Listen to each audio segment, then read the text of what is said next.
seeing as you're 21 now, I'm going to teach Eli how to make a Caesar, right? It's exciting. In Canada, a Caesar, it's an alcoholic beverage. It's with vodka. And when I first moved down here and I went to get my Caesars, everybody led me to the salad dressing aisle. I had a bit of a nervous breakdown, but then I decided, okay. And I looked up how to make one. You have to start with the spicy Clamato, and you need 1 full cup, right? You pour it in there. We need a 1/4 teaspoon of white horseradish, a dash of pepper. That's a lot of pepper. Okay, now the Worcestershire sauce. I just do a cap. It'll go in. Tabasco. Boom, boom, boom. Okay, maybe a little more. That's it. Am I missing anything? Oh yeah, I'm missing the vodka. Oh, the most important part. 1 shot. 1 shot. Maybe a tiny bit more.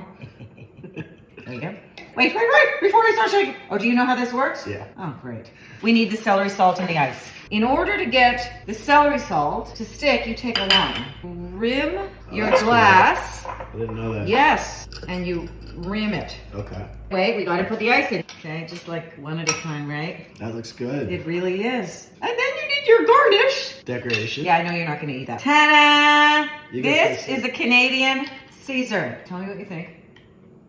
That's really good. Is it? Yeah, that's really Is good. it? Wait. The garnish isn't practical, but the drink is great. Isn't that Yeah. delicious? Is that Eli's first drink? Oh yeah, sure.